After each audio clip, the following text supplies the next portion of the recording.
नाज़रीन, मैं हूं आपकी मेज़बान उस्मान ओमान। हबीब साहब प्रोग्राम में मेरे साथ मौजूद। नाज़रीन, कराची की सियासत इस वक्त मरकज़ निगाह बनी हुई है। सफ बंदी और मुत्तहदा की सियासी रफूगरी जारी है। बल्दियाती इंतखाबात सर पर हैं और इंतखाबात न होने की तलवार भी सर पर लटक रही है। कमिश्नर हैदराबाद की तरफ से इलेक्शन न करवाने की मजीद एक दरख्वास्त भी इलेक्शन कमीशन सिंध ने मौसूल कर ली है।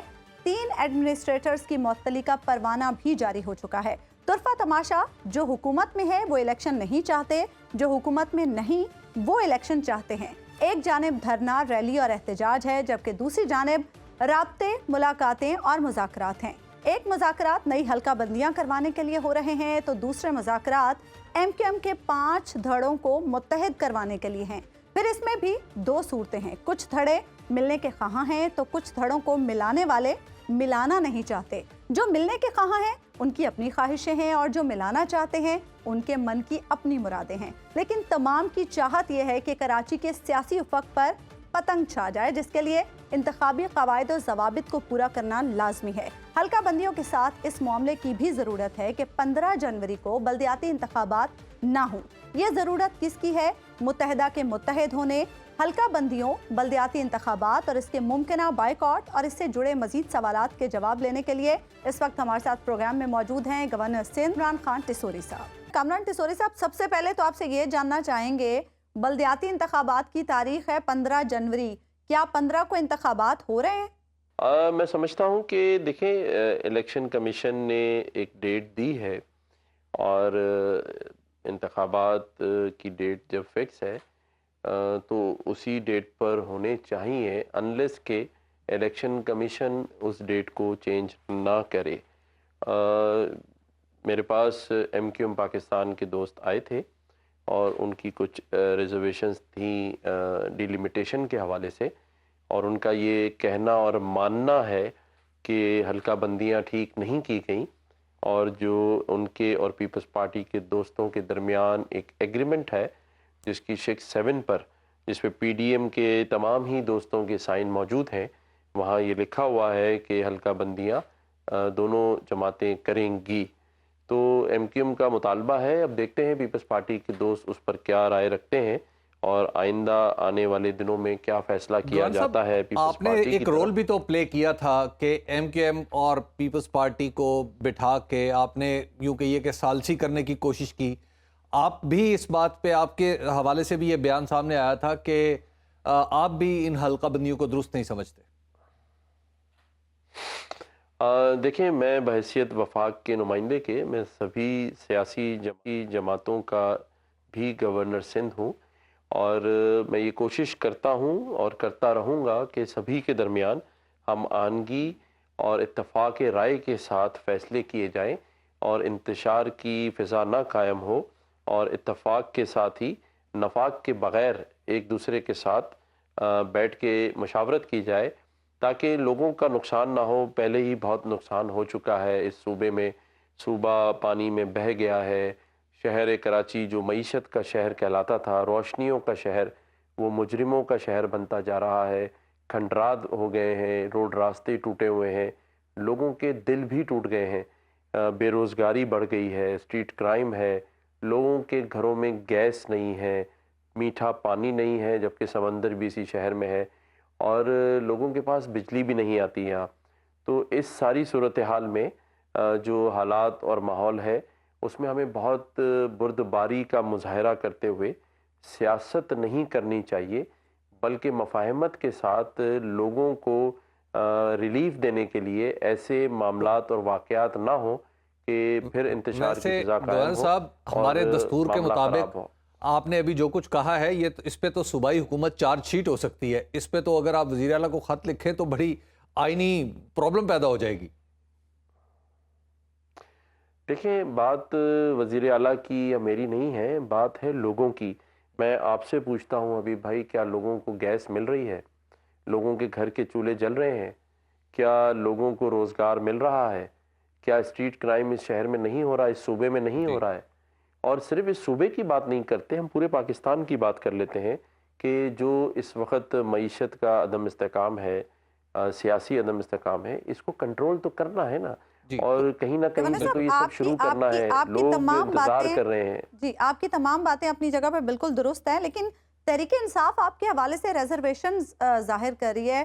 صدر مملکت کو کوئی خط بھی لکھا گیا ہے جس میں یہ کہا گیا ہے کہ آپ ایم کیو ایم کے نمائندے کے طور پر کام کر رہے ہیں، گورنر ہاؤس کا غلط استعمال کریں، آپ پر الزامات لگائے جا رہے ہیں.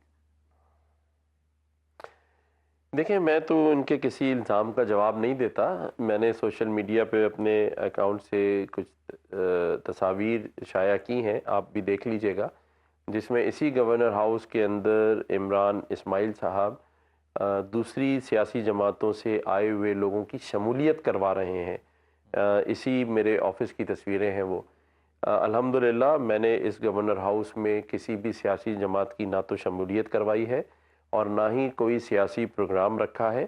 ابھی تک کا جو اس 70 دنوں میں اس گورنر ہاؤس میں میرا قیام ہے، اس میں صرف اور صرف تمام سیاسی جماعتوں کے درمیان ہم آہنگی، محبت اور پیار کی فضا قائم کرنا، اور آپ تو ایم ان کیو ایم لوگوں کے کو یہاں مختلف بلا دھڑوں کے میں بھی پیار کی فضا قائم کر رہے ہیں، انہیں بھی تو اکٹھا کرنے کی کوشش کر رہے ہیں نا. دیکھیں یہ بھی اس شہر اور اس صوبے کی ضرورت ہے کہ لوگ جو اس وقت پریشان ہیں اور لوگوں کی پریشانی ہے. میں لیاقت آباد کی گلیوں میں بھی گیا ہوں اور لیاری کے گلیوں میں بھی جا کے میں نے بیٹھ کر وہاں لوگوں کے ساتھ بات چیت کیے. سبھی پریشان ہیں، اور اس کے علاوہ بھی صبح سے لے کے رات تک لوگوں کے درمیان رہتا ہوں. لوگ چاہتے ہیں کہ سب ایک ساتھ ایک پیج پر ہو کر ان کے لیے کام کریں، شہر ٹھیک کریں، صوبہ ٹھیک کریں. لیکن یہاں ستم ظریفی ہے کہ ہم سب ایک دوسرے کو ٹھیک کرنے میں لگے ہوئے ہیں.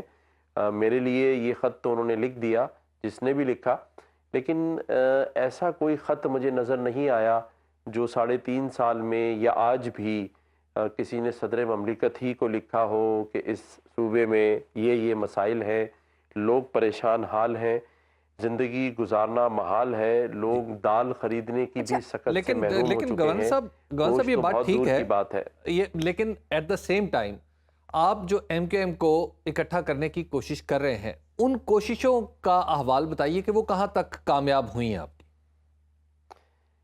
دیکھیں کوشش ہی کر سکتا ہوں، مجبور تو کسی کو بھی نہیں کر سکتے. اور صرف درخواست رکھی ہے سبھی کے سامنے کہ ایک دوسرے کو ٹھیک نہ کریں، جڑ جائیں اپنے صوبے کی اور اپنے ملک کی ترقی کے لیے. لوگ اب مایوس ہوتے جا رہے ہیں، ووٹر آپ کو رد کر رہا ہے.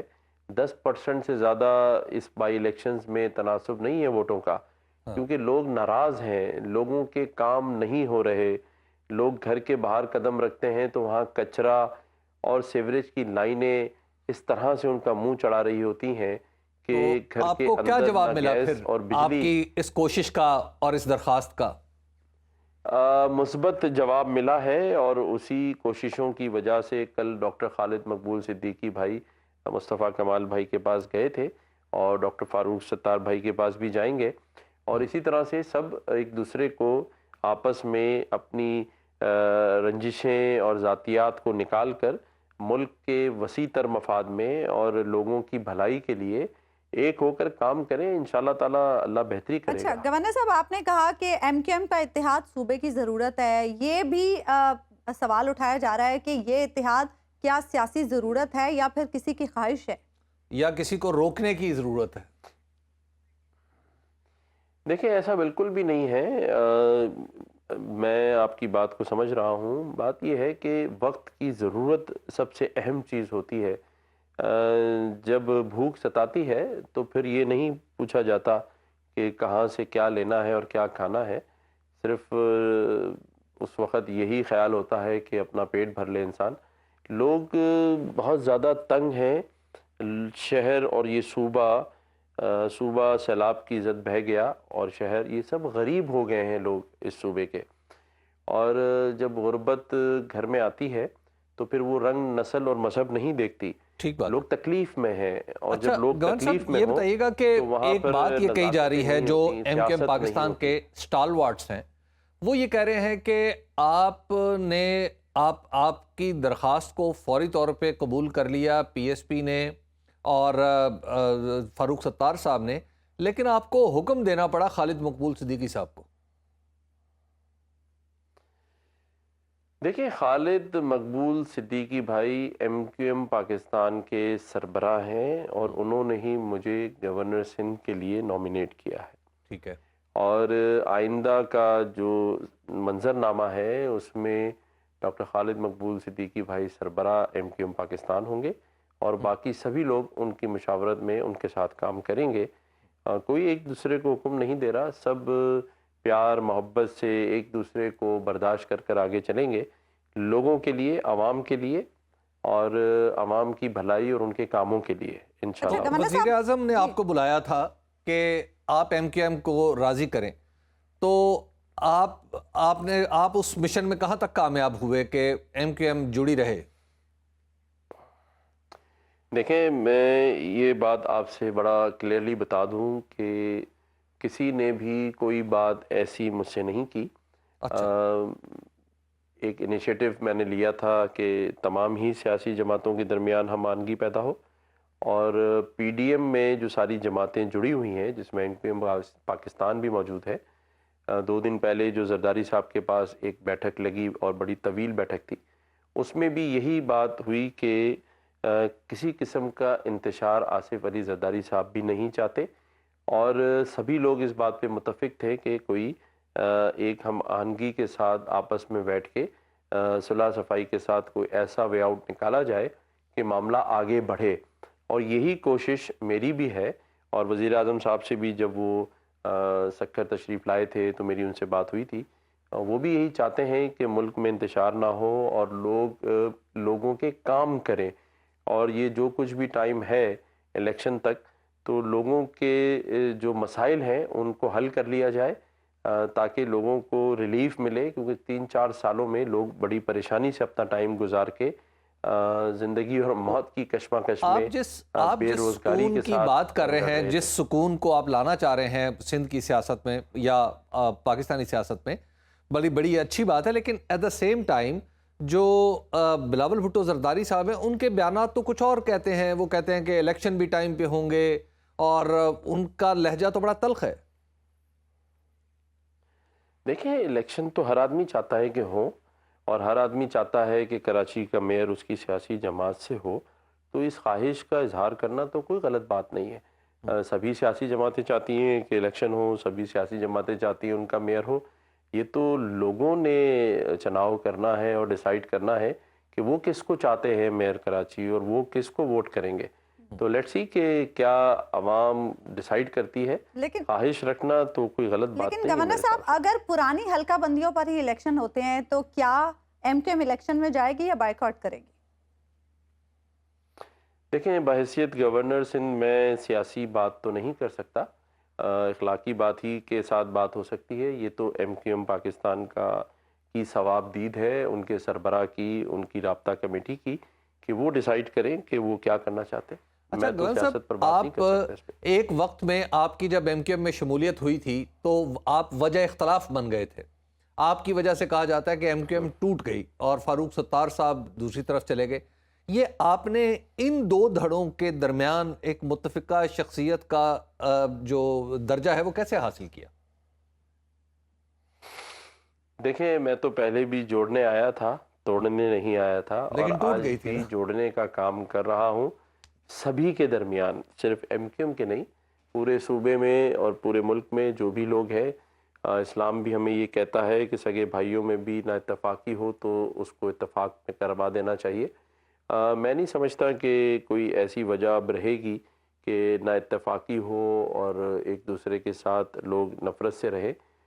پوری کوشش کی ہے اور اللہ تعالیٰ نے اس میں کامیابی بھی دی ہے کہ سبھی کے درمیان اتفاق ہو، نفاق نہ ہو، اور ہم سب مل جل کر اس صوبے میں ایک دوسرے کو برداشت کریں اور ایک دوسرے کے ساتھ مل کے ایک دوسرے کے لیے مسیحا بنے. اچھا گورنر صاحب، کیونکہ یہ بھی کوئی کہیے مسیحا گا، نہیں آئے گا. جی یہ بھی کہیے گا کہ کیا ایم کیو ایم حقیقی بھی اس اتحاد کا حصہ بننے کو تیار ہے؟ میری آج بات ہوئی ہے ایم کیو ایم کے مہاجر قومی موومنٹ کے سربراہ آفاق احمد بھائی سے، اور میں کل انشاءاللہ ان کے پاس جاؤں گا چائے پر اور ان کے ساتھ بھی بیٹھ کر بات کی جائے گی کہ اس صوبے کی ترقی میں وہ کیا اپنا حصہ ڈال سکتے ہیں اور کس طرح سے ہم اس ملک کی معیشت میں کردار ادا کر سکتے ہیں، کیونکہ یہ صوبہ ترقی کرے گا، یہ شہر ترقی کرے گا تو ملک ترقی کرے گا۔ اچھا، تو پی ایس پی کے ساتھ آپ پی ایس پی کیا خود کو ضم کرنے جا رہی ہے ایم کیو ایم پاکستان کے اندر؟ دیکھیں، جب مصطفیٰ کمال بھائی گورنر ہاؤس آئے تھے تو مجھے ان کی باتوں سے لگا کہ وہ اس شہر کا، اس صوبے کا، اس ملک کا درد رکھتے ہیں، اور ڈاکٹر فاروق ستار بھائی کے بھی یہی خیالات تھے، اور ڈاکٹر خالد مقبول صدیقی بھائی بھی انہی خیالات کے ساتھ آگے بڑھ رہے ہیں۔ تو میں سمجھتا ہوں جب تینوں کے خیالات ایک جیسے ہیں، سبھی چاہتے ہیں کہ پاکستان ترقی کرے، صوبہ شہر ترقی کرے، تو میں سمجھتا ہوں کہ یہ بات بالکل مجھے نظر آئی، اور دونوں حضرات ڈاکٹر خالد مقبول صدیقی بھائی کو اپنا بڑا مانتے ہیں، ان کی عزت کرتے ہیں، ان کو اپنا سینئر کہتے ہیں۔ تو میں آنے والے دنوں میں ڈاکٹر خالد مقبول صدیقی بھائی کو ایم کیو ایم پاکستان کا سربراہ دیکھ رہا ہوں، اور باقی سب ان کے ساتھ مل جل کر کام کرتے ہوئے نظر آتے ہیں۔ اچھا کامران صاحب، یہ بتائیے گا کہ آپ جانتے ہیں بڑی اچھی طرح کہ ایم کیو ایم ایک زمانے میں صرف ایک شخص کا نام ہوتا تھا اور یہ پوری جماعت لندن سے چلا کرتی تھی، تو اب اس شخص کی اہمیت یا اس شخص کی حیثیت یا اس شخص کی جگہ لینے کے لیے آپ نے خالد مقبول صدیقی صاحب کو آپ آئیڈینٹیفائی کر رہے ہیں؟ دیکھیں، خالد مقبول صدیقی بھائی سربراہ ہیں ایم کیو ایم پاکستان کے، اور میں یہ سمجھتا ہوں کہ ابھی بھائی، میں تو ان شخصیت سے نہ کبھی ملا ہوں، نہ میری کبھی بات ہوئی ہے۔ آپ لوگ سب ان کو کور کرتے رہے ہیں، آپ سب کا ان سے تعلق بھی رہا ہے۔ میں تو آپ سے یہ سوال کرتا ہوں کہ کیا ان کی جگہ اس سیاست میں، اس شہر کی سیاست میں یا اس ملک کی سیاست میں ہونا چاہیے؟ میرا سوال آپ سے ہے۔ دیکھیں، یہ فیصلہ تو بہرحال کو مختلف انداز سے اس کو دیکھا جا سکتا ہے، اس کے تو پرسپیکٹو، کچھ لوگ تو ان کا نام لیوا آج بھی ہیں۔ آپ کی کیا رائے ہے؟ دیکھیں، میری رائے، آپ نے کامران بھائی مجھے آپ نے ایک عجیب و غریب مصیبت میں ڈال دیا ہے، لیکن بہرحال ایسے خیالات رکھنے والے آدمی ظاہر ہے پاکستان کی سیاست میں نہیں چل سکتا، جن کا انہوں نے 22 اگست کو اظہار کیا۔ بس یہی میں کہتا ہوں کہ ان کا معاملہ اسٹیٹ کے ساتھ ہے اور اسٹیٹ کے ساتھ ہی رہے، وہ ڈیسائیڈ کریں۔ میں وفاق کا نمائندہ ہونے کی حیثیت سے ریاست اور اپنی اسٹیٹ کے ساتھ کھڑا ہوں۔ اچھا، یہ بتائیے گا کہ اب آپ کب تک دیکھ رہے ہیں کہ بلدیاتی الیکشن کا تنازع، کیونکہ ہمارے دستور میں لکھا ہے کہ آپ نے صوبے کو کانسٹیٹیوشنل لائن پہ رکھنا ہے اور بلدیاتی انتخابات بڑے ضروری ہیں، تو اب آپ بتائیے کہ آپ کیا دیکھ رہے ہیں کہ یہ کب تک تنازع حل ہو جائے گا؟ کیونکہ 15 تاریخ تک الیکشن ہوتا، مجھے تو سمجھ نہیں آ رہی اس صورتحال میں۔ دیکھیں، الیکشن تو فوری ضرورت ہے اور وقت پہ یا ہونے چاہیے، اگلے 48 گھنٹے میں ہو جائے، میری تو یہ خواہش ہے۔ لیکن جو ایم کیو ایم کے دوستوں کی بات ہے کہ ڈی لمیٹیشن جو ہے وہ حلقہ بندیاں مناسب طریقہ کار کے تحت نہیں ہوئی، کہیں یو سی 20,000 پر ہے اور کہیں 90,000 پر ہے، اور اسی طرح سے معاملات حیدرآباد اور کراچی میں ہیں، تو اگر ان کی ڈیمانڈ کو اور ان کی باتوں کو تمام لوگ مل کے اتفاق کر لیتے ہیں تو اس کو ٹھیک کر کے کروا لیں اور اس میں ایک ہی دفعہ ہو جائیں تاکہ معاملہ صحیح سمت چلے اور سبھی اس پہ راضی ہوں۔ میں سمجھتا ہوں کہ افہام و تفہیم سے کوئی نہ کوئی راستہ نکال لیں گے اور بات خرابی کی طرف نہیں جائے گی۔ لیکن اور گورنر صاحب، یہ جو بھی بہتر کلیمنٹ ہے اور ہیں ضروری شہر ہے کی، کہ اس صوبے دیکھیے جو کی شہر ترقی کی کے لیے قیادت ہمیں کے ایک دوسرے کو کلیمنٹ ہیں، برداشت کرنا پڑے گا۔ شہر کی قیادت کے جو کلیمنٹ ہیں اس میں جماعت اسلامی بھی شامل ہے، اس میں پیپلز پارٹی بھی شامل ہے، ایم کیو ایم بھی شامل ہے اور تحریک انصاف بھی شامل ہے۔ صرف ایک جماعت جو ہے وہ کہے کہ حلقہ بندیاں بدل دیں ہمارے کہنے پہ، لیکن باقی جماعتیں تو ووٹر لسٹوں کو بھی ایکسیپٹ کر رہی ہیں اور حلقہ بندیوں کو بھی ایکسیپٹ کر رہی ہیں۔ دیکھیں، جو اسٹیک ہولڈر ہوتا ہے نا، وہی عام چیزوں پر توجہ دلاتا ہے، اور یہ آپ مانیں گے کہ پچھلے کئی دہائیوں سے ایم کیو ایم پاکستان اس اربن ایریا کی سنگل پارٹی تھی، ان کے سامنے کوئی کونسلر کا بھی الیکشن نہیں جیت پاتا تھا، لیکن آج سچویشن ڈفرینٹ ہے. ملٹیپل پارٹیز ان کے سامنے آ کے کھڑی ہو گئی ہیں اور ہر ہی پارٹی یہ کلیم کر رہی ہے کہ میئر اسی کا ہوگا اس شہر کا. تو ٹھیک ہے, خواہش کا اظہار سب کر سکتے ہیں, ہمیں بھی اس کا احترام ہے, لیکن یہ تو لوگوں نے ہی ڈیسائیڈ کرنا ہے اس شہر کراچی کے کہ وہ کس کو میئر بنانا چاہتے ہیں. اور اس میں بھی کوئی دو رائے نہیں ہے کہ سیاسی جماعتیں اپنے اپنے منشور کے ساتھ ایسا نعرہ ضرور لگاتی ہیں کہ ہمارا میئر ہوگا یا ہمارا وزیر اعلیٰ ہوگا اور ہمارا وزیر اعظم ہوگا. تو یہ حق تو سبھی سیاسی جماعتوں کو ہے, لیکن دیکھنا یہ ہے کہ عوام کس کو ووٹ کرتی ہے. اچھا یہ بتائیے گا کہ وفاق سے بھی ایک سفارت بھیجی گئی تھی, ایاز صادق صاحب تھے, خواجہ سعد رفیق صاحب تھے, وہ وہاں آپ کے پاس بھی آئے اور انہوں نے معاملات کو سلجھانے کی کوشش کی, پھر آپ نے بھی کوشش کی. تو اس وقت پیپلز پارٹی نے آپ کو کیا یقین دہانی کروائی ہے کہ وہ واقعی معاملہ حل کریں گے یا ایز ان کی پوزیشن وہی ہے؟ آصف علی زرداری صاحب نے یقین دلایا ہے کہ وہ آئندہ 2-3 دن میں کوئی نہ کوئی مثبت فیصلہ اپنی پارٹی کے ساتھ مشاورت کے بعد کریں گے. اور میں سمجھتا ہوں کہ ان کے اس یقین دہانی کے بعد پی ڈی ایم کے تمام ہی رہنماؤں نے یہ بات کی کہ زرداری صاحب کے فیصلے کا انتظار کرنا چاہیے.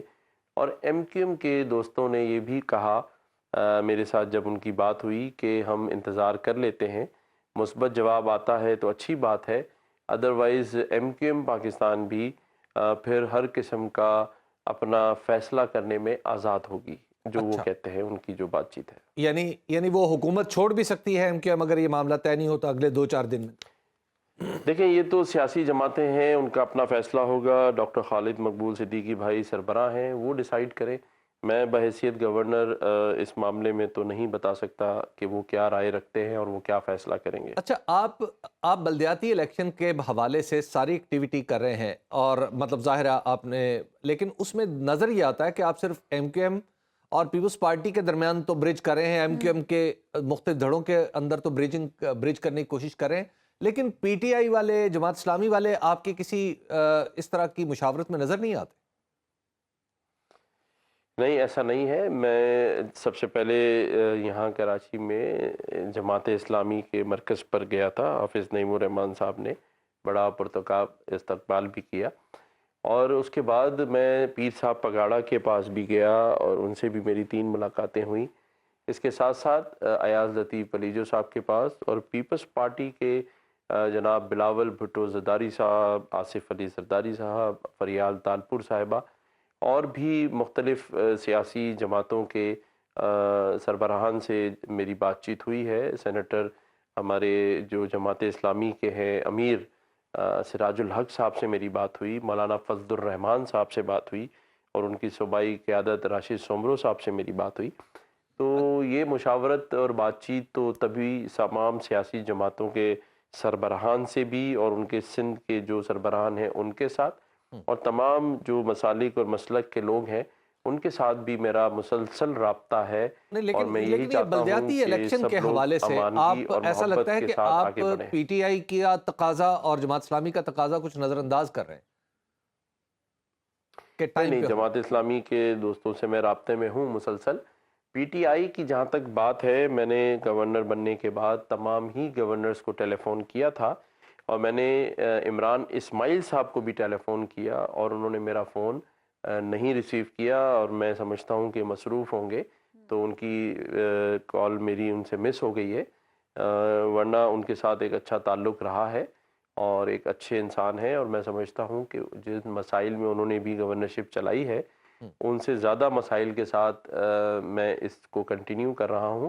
اور میں ان سے بات کر کے یہی چاہتا تھا کہ کس طرح سے اس صوبے میں جو مسائل ہیں اس کے درمیان برج بنا جائے, لیکن میرے خیال سے ان کی مصروفیت آج کل زیادہ ہے تو ان کی کال بیک مجھے نہیں آئی. ٹھیک ہے, بہت بہت شکریہ گورنر سندھ جناب کامران تسوری صاحب ہمارے ساتھ. حبیب صاحب, آصف علی زرداری صاحب نے یقین دہانی کرا دی ہے, لیکن پازیٹیو رسپانس کوئی آئے گا؟ الیکشن ہو جائیں گے یا نہیں ہوں گے؟ دیکھیں میں تو آپ کو عرض کروں, مجھے الیکشن ہوتے ہوئے نظر نہیں آ رہے. 15 تاریخ تک کوئی نہ کوئی ایسی بیس دریافت کر لی جائے گی کہ جس کی بنیاد پہ الیکشن مزید آگے چلے جائے, کیونکہ حلقہ بندیوں کا معاملہ ایک تو سنجیدہ نوعیت کا ہے اور دوسرا माफ़ कीजिएगा, दूसरा MQM इस हवाले से बड़ी सेंसिटिव है। और MQM बहरहाल जैसे अभी गवर्नर साहब भी बता रहे थे, एक बड़ी स्टेक होल्डर तो है, यानी वहाँ पे अगरचे सर्वेज कुछ और बता रहे हैं, जो सर्वेज हैं वो ये बता रहे हैं कि पाकिस्तान तहरीक इंसाफ और मुस्लिम माफ़ कीजिएगा जमात इस्लामी वहाँ पे एक इम्पॉर्टेंट फैक्टर बन के आएंगे, और पीपल्स पार्टी भी किसी दर्जे में एक अहम फैक्टर बन के आएगी। और MQM का मामला जो है वो कहीं पीपल्स पार्टी और दूसरे नंबर पे आने वाली जमात के कहीं दरमियान होगा। अच्छा। कुछ इस तरह का मामला भी लोग सर्वेज जो हैं वो सजेस्ट कर रहे हैं। अब इस तरह जब और जाहिर है ये सर्वेज मौजूदा हल्का बंदियों के तराजुर में बता रहे हैं चीज़ों को। अब सवाल ये उठता है कि क्या हल्का बंदियों को तब्दील करके कि सिर्फ MQM को फ़ायदा होगा या बाकी जमातों को भी होगा? बाकी जमातों का इसमें आज ही मैं देख रहा था कि जो अमीर कराची हैं जमात इस्लामी के, वो हाफिज नईमुर रहमान साहब, वो तो कह रहे थे कि हमें मंजूर है। वो उनसे मेरी बात हुई थी पिछले दिनों में। ये बड़ा टाइम टेकिंग काम होगा। हाँ काफ़ी। और देखिए फिर PTI के, PTI कितनी संजीदा है इस मामले में कि PTI के जो खुर्रम शेर जमान है, आप जानते हैं काफ़ी इम्पोर्टेंट रहनुमा है पाकिस्तान तहरीक इंसाफ के, और खुर्रम शेर जमान साहब ने खुद भी अपने कागजात जमा करवा रखे हैं यूनियन काउंसिल के इलेक्शन के लिए। अच्छा। और उधर से हाफिज नईमुर रहमान साहब ने भी अपने कागजात जमा करवा रखे हैं, ताकि जब वो ऐवान बने कराची का तो उसमें आप मेयर के कैंडिडेट देखें, उस तरफ से खुर्रम शेर जमान इम्कानी तौर पे हो सकते हैं। जाहिर है उन्हें किसी ने कहा होगा तो तभी वो अपनी सूबाई असम्बली की नशिस्त छोड़ रहे हैं। और ब्रेक की तरफ जाना है जी, मुझे अभी। तो अब ये देखिए कि मामला बड़ा बहुत ही, और दूसरी तरफ आपको एक और मजे की बात बताऊं कि मेरे पास टाइम बहुत कम है, ब्रेक चलिए आप मैं आपको बताना चाह रहा था कि सईद गनी साहब के भी भाई इलेक्शन लड़ रहे हैं। अच्छा जी, तो आप अंदाजा लगा लीजिए कि स्टेक्स जो है वो कितने ऊपर। ठीक है नाज़रीन, यहाँ पर वक्त तो एक ब्रेक का, ब्रेक के बाद वापस आएंगे। खान साहब ने आज न्यूज़ कॉन्फ्रेंस की, उन्होंने न्यूज़ कॉन्फ्रेंस में क्या इंकशाफात किए, इस हवाले से बात करेंगे एक छोटी सी ब्रेक के बाद। वेलकम बैक नाज़रीन। तहरीक इंसाफ के सरबराह इमरान खान ने आज न्यूज़ कॉन्फ्रेंस में कहा कि उन्हें एजेंसीज ने बता दिया था कि सलमान तासीर जैसे कत्ल का प्लान बन रहा है। इसके बाद वाक़यात का एक सिलसिला होता है और वज़ीराबाद में उन पर हमला होता है। हमले की न उनकी मर्जी की FIR दर्ज हुई, न JIT के साथ ताउन किया गया। इमरान खान ने कहा 2-3 लोग हैं जो इंसाफ की राह में रुकावट डाल रहे हैं। मुझे अंदर से, एजेंसीज के अंदर से पैगाम आया कि ये प्लान बन रहा है आपको कत्ल करने का, दीन के नाम पे, वही सलमान तासीर वाला कत्ल। ये बकायदा एक प्लान बन के मुझे कत्ल करने की स्कीम बनी थी। मेरा ये हक है कि मैं जिनको समझता हूं कि इसके अंदर जो शक है मुझे, उनका मैं नाम दूं ताकि इन्वेस्टिगेशन शुरू हो। मैं पार्टी का हेड जिसकी गवर्नमेंट पंजाब में है, और हम वो स्टेटमेंट नहीं रिकॉर्ड करवा सकते। कौन था जो कि रोक रहा था इस स्टेटमेंट को? बदकिस्मती से ये सिर्फ 1-2-3 लोगों की ये साजिश थी। ये कैसे इंसाफ होने देंगे अगर ये खुद इसमें मुलव्वस है? एक तरफ इमरान खान पर कातिलाना हमले का मामला है तो दूसरी तरफ पंजाब असम्बली की तहलील का इशू है, जिसमें खान साहब का लहजा काफ़ी सख्त होता जा रहा है। वहीं परवेज़ इलाही की नाराज़गी भी बढ़ रही है। PTI में परवेज़ इलाही पर अदम एतमाद करने वालों की तादाद बढ़ रही है। काफ लीग के 10 अरकान मिलाकर PTI के पास इस वक्त 187 नंबर्स हैं और एतमाद के वोट के लिए 186 अरकान की हिमायत दरकार है। अगर 5 अरकान एतमाद के वोट में हिस्सा नहीं लेते तो परवेज़ इलाही ऐवान में अपना एतमाद खो देंगे। कहा जा रहा है कि इन 5 अरकान ने सिंध हाउस में खुफिया मुलाकातें की हैं और ये भी कहा जा रहा है कि ये अरकान परवेज़ इलाही को एतमाद का वोट नहीं देंगे। तहम वज़ीर आला साहब को अपनी हुकूमत की मजबूती पर कामिल यकीन है, क्योंकि वो समझते हैं कि गवर्नर की तरफ से एडवाइस ही गैर कानूनी है, तो वो एतमाद का वोट क्यों ले। अकल की बात समझो, पहले काम की बात आप याद रखना। जो गवर्नर ने आर्डर दिया है हम उसके आर्डर को मानते नहीं है, वो तो इलीगल आर्डर है। तो अगर हम मान लेंगे तो इसका मतलब है कि उसमें सारी कमी हमारी है और जो गवर्नर चाहता है इलीगल आर्डर करके उसको हम कंफर्म कर दें, ये नहीं हो सकता। हमारी हुकूमत अल्लाह के फजल करम से मजबूत है। इमरान खान साहब जैसा लीडर नहीं पैदा होगा। कायदे आज़म के बाद इतना ऑनेस्ट लीडर आपको पहली दफ़ा मिला है और इंशाल्लाह आप बेसब्रे ना हो। उनकी क़यादत में पाकिस्तान ने बड़ी तरक्की करनी है। सवाल यह है कि अगर वज़ीर आला एतमाद का वोट ना ले पाए तो क्या होगा? क्या आइंदा अदालती कार्रवाई से पहले एतमाद का वोट लेना जरूरी है? और क्या अपोजिशन दोबारा वज़ीर आला के खिलाफ तहरीक अदम एतमाद ला सकती है? हबीब साहब। हम पहले ही बात कर रहे थे परवेज इलाही साहब 9 जनवरी को एतमाद जी। का वोट नहीं लेंगे और वही हुआ। जी, अब तो उन्होंने वाजे कर दिया है, लेकिन मैं आपको एक अर्ज करूं कि जब वो एक सियासी हिकमत अमली भी होती है ना, एक कानूनी पोजीशन है और एक सियासी हिकमत अमली है। कानूनी पोजीशन जहां तक है तो वो तो अगर आइन का आर्टिकल 130 और उसकी झैली शख्सात देखी जाए तो उसमें वाजे तौर पे ये लिख रखा है कि जनाब अगर तो गवर्नर कहेगा तो उस वजीर आला को एतमाद का वोट लेना पड़ेगा। उसके लिए कोई अगर मगर की शर्त नहीं है, उसके साथ कोई ऐसी चीज नहीं है कि गवर्नर को पहले ये साबित करना है या गवर्नर को पहले वो साबित करना है। वो सिंपल गवर्नर की सेटिस्फैक्शन है कि अगर वो समझता है तो लिहाजा दैट्स इट, यहाँ पे आप समझिए कि फुल स्टॉप है। अब मामला चला गया अदालत में। उसकी वजह यह है कि गवर्नर साहब ने जो एतमाद का वोट लेने का जो हुक्म जारी किया था उसके अंदर एक कमजोरी वारिद होगी। वो उन्होंने कहा कि आप अगले मतलब चंद घंटों में आप, यानी चंद घंटों में नहीं, खैर गवर्नर साहब से मेरी बात हुई तो गवर्नर साहब तो कह रहे थे कि नहीं मैंने तो दिनों का टाइम दिया था, लेकिन वो ऐसा था कि आज शाम को कहा है और परसों सुबह आपने लेना है। जाहिर है 48 इस घंटे दौरान का टाइम जी था। 48 घंटे का टाइम था। तो जाहिर है इस पूरे मामले में अगर आप देखें तो उस वक्त सूबाई असम्बली के मेंबरान कहीं अपने हलकों में होते हैं, मुख्तलिफ जगहों पे होते हैं, क्योंकि इजलास तो उस दिन मतलब होता ही है कि शाम को भी निकल जाते हैं लोग और फिर अपने अपनी प्लानिंग्स होती हैं। तो लिहाजा एक तो वो वक्त थोड़ा था, तो उसकी बुनियाद पे जाहिर है वो चैलेंज हुआ। और इस तरह का माजी में एक फैसला भी मौजूद है कि गवर्नर को एक एम्पल टाइम भी देना है, एक इतना वक्त जरूर देना है कि असेंबली में अपने हामी अराकीन को इकट्ठा किया जा सके।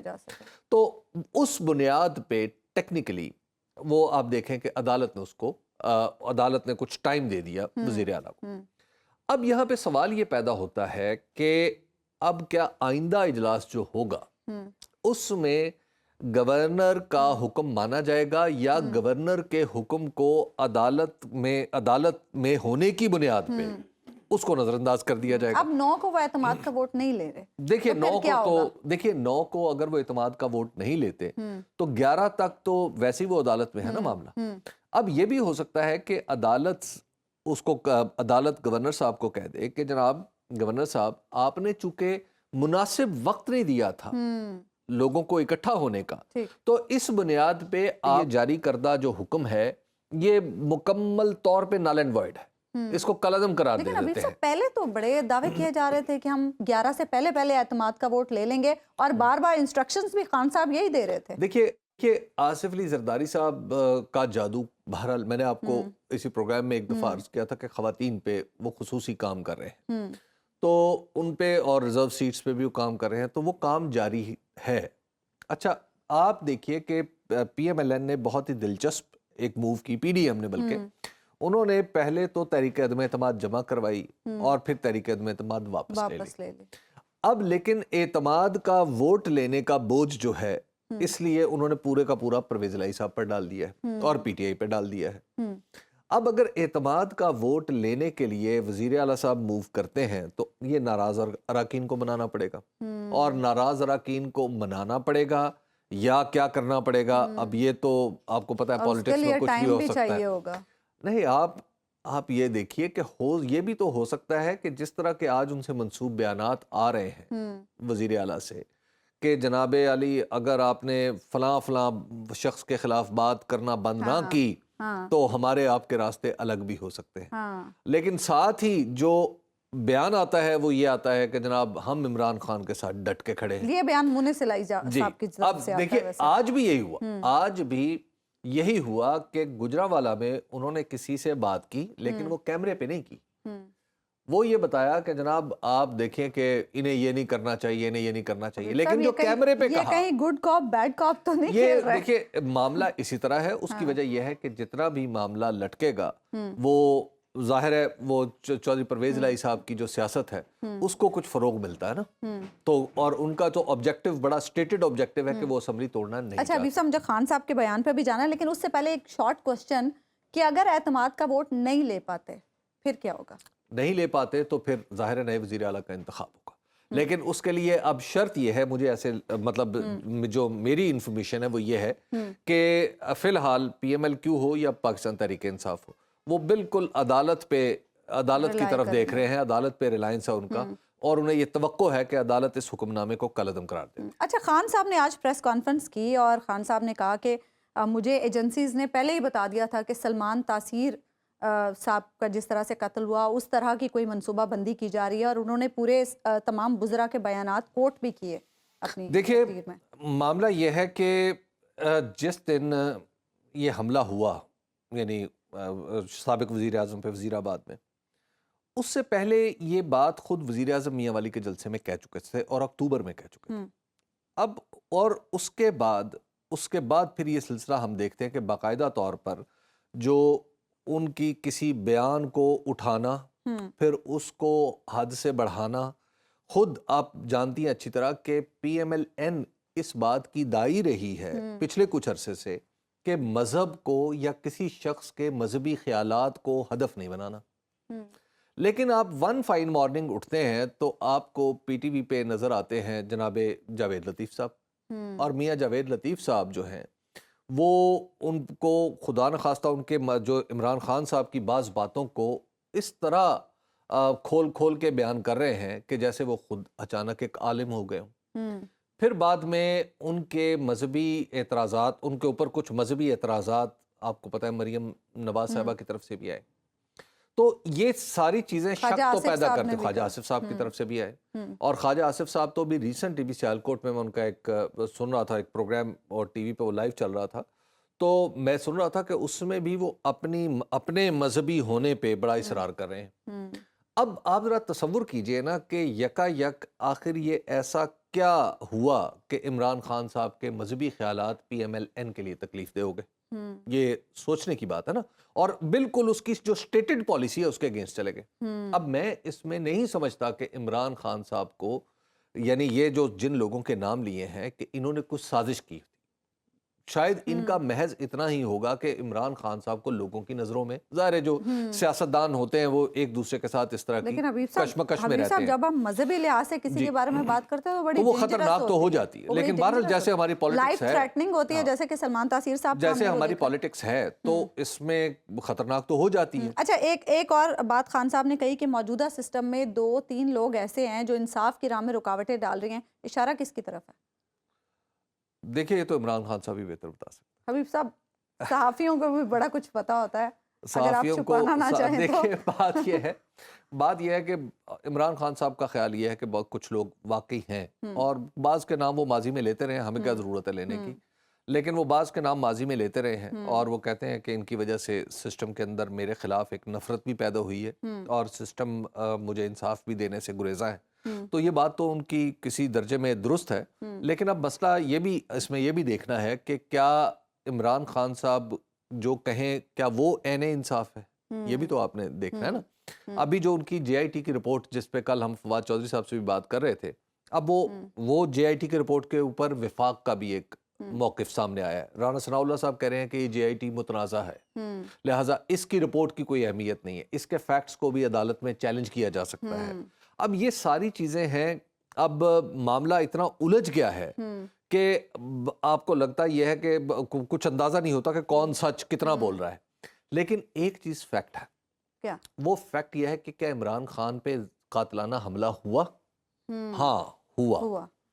क्या इमरान खान के मुबैना इमरान खान पर कातिलाना हमला करने वाले ने जो वीडियो बनवाई, जिसको एतजाज साहब तो कहते हैं, एतजाज हसन साहब, के ये तो तोते ने सबक पढ़ा है, जो वीडियो में उसने बयान दिया अपना एतराफ़ी, वो क्या था? वो इमरान खान पे मजहबी इल्जाम था या नहीं था? अभी सब बहुत सारे सवाल आप देखिए ना, ये दो इतने बड़े फैक्ट हैं। और दूसरी बात इससे जुड़ी हुई कि क्या इससे पहले इमरान खान साहब ने अक्टूबर में ये नहीं कहा था कि मेरे साथ ये होगा? ठीक है, जब वाक़या सिलसिला है उसको आप एक अंदाज से देखते हैं तो फिर आपको इमरान खान की बात पे ज़ाहिरन बज़ाहिर यकीन आ तमाम डॉट्स को जोड़ा जाए तो पिक्चर क्लियर हो सकती है। नाज़रीन, एक ब्रेक लेते हैं हम, ब्रेक के बाद हम बात करेंगे कि मिफ्ता इस्माइल साहब शिकवा कुना क्यों हैं। वेलकम बैक नाज़रीन। PDM हुकूमत के साबिक वज़ीर ख़जाना और मुस्लिम लीग नून के रहनुमा मिफ्ता इस्माइल कहते हैं कि इसहाक़ डार को वज़ीर ख़जाना बनने का बहुत शौक़ था। उन्होंने 6 महीने तक उनके खिलाफ मुहिम चलाई, वो समझते हैं कि मुस्लिम लीग में उन्हें ही वजीर होना चाहिए। मिफ्ता इस्माइल ने यह भी कहा कि उन्हें अपनी वजारत से हटाए जाने का दुख नहीं, लेकिन जिस तरीके से उन्हें हटाया गया उसका दुख है। मिफ्ता इस्माइल ने अपने इंटरव्यू में इमरान खान की तारीफ भी की कि वो एक अच्छे सियासतदान हैं। सियासी बयानियां बनाने में कोई सियासतदान इमरान खान तक नहीं पहुंच सकता। इसी पर हम बात करेंगे। हबीब साहब, बिलाखिर मिफ्ता साहब भी बोल पड़े कि मुझे ऐसे क्यों निकाला।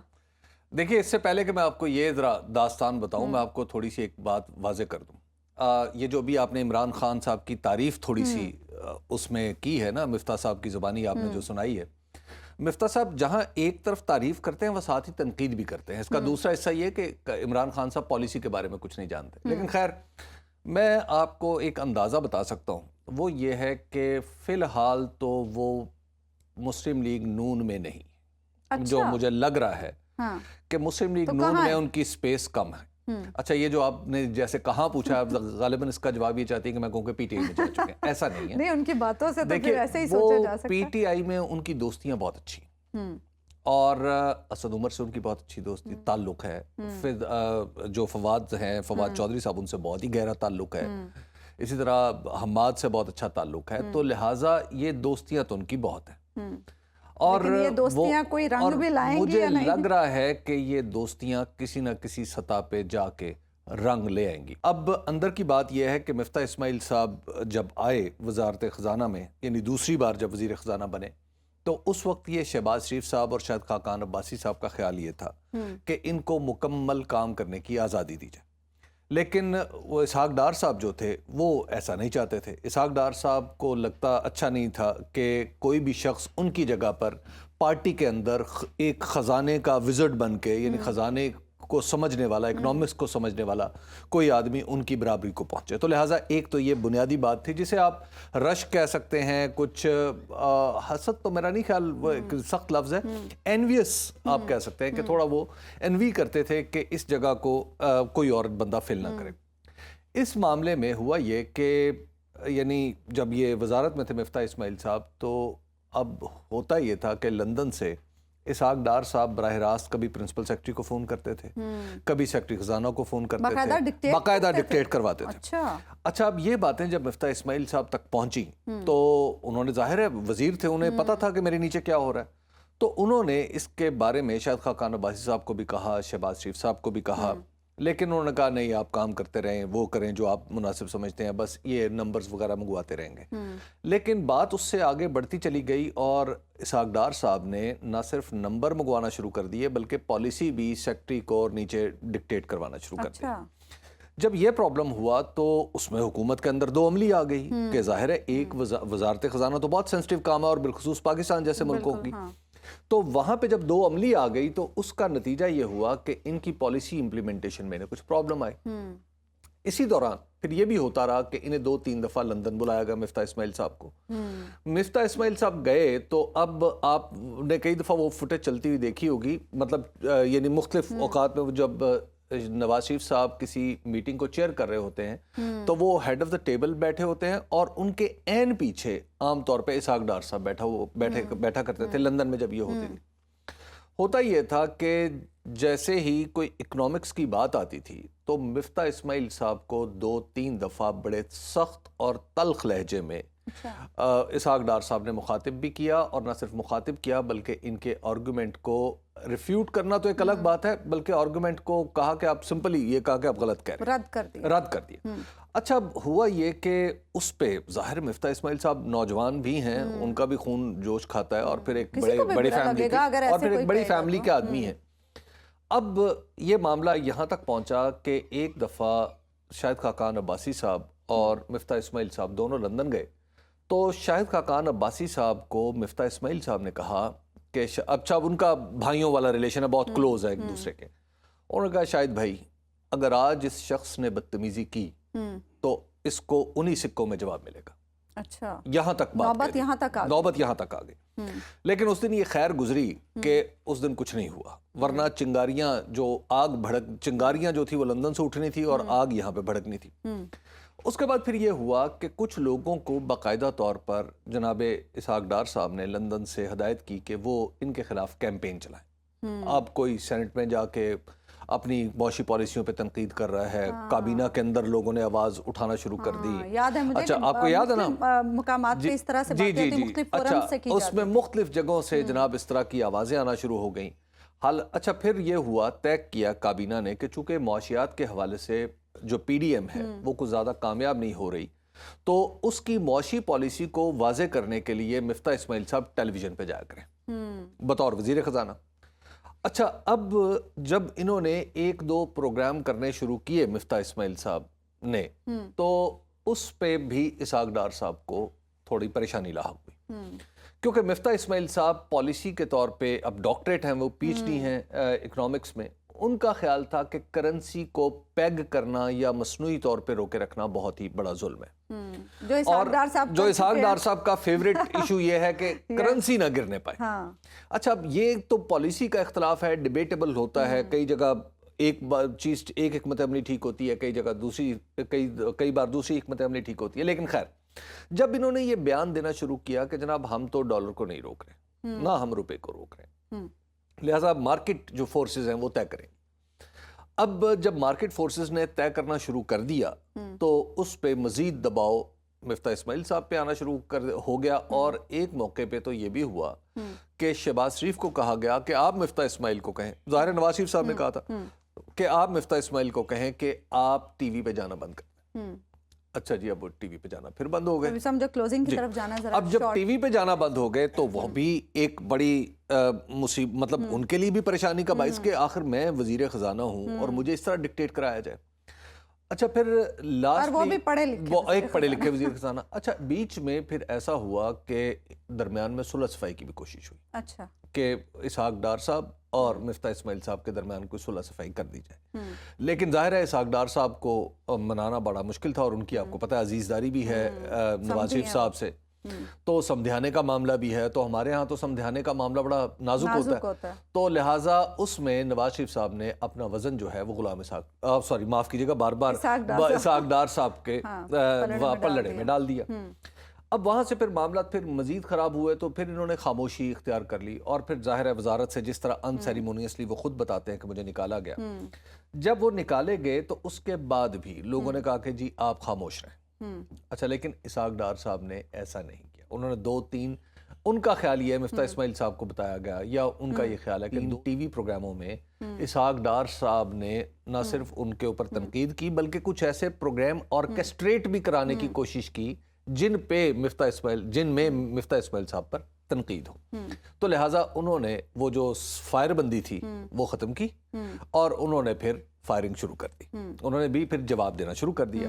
اب بیچ میں مریم بی بی نے بھی رول پلے کیا، مریم نواز صاحبہ نے بھی، کہ مفتاح بھائی آپ بھی خاموش ہو جائیں. پھر شاہد خاقان عباسی صاحب نے بھی، حتیٰ کہ حسن اقبال صاحب نے بھی رول پلے کیا. لیکن بہرحال وہ جو اب میرا خیال ہے کہ صورتحال وہ رول پلے کرنے سے گزر چکی ہے. تو اس وجہ سے مفتاح اسماعیل صاحب اب بول رہے ہیں اور لاجیکلی، اور ان کا بولنا بنتا ہے، اور ان کا بولنا بھی بنتا ہے. اور پھر پالیسی کے اعتبار سے جو کچھ وہ کہہ رہے ہیں وہ بڑا لاجیکل، ہاں وہ غلط نہیں ہے. پروگرام کا وقت ناظرین ختم ہو. آپ سے ملاقات ہوگی انشاءاللہ پیر کے دن. اللہ نے کے بعد.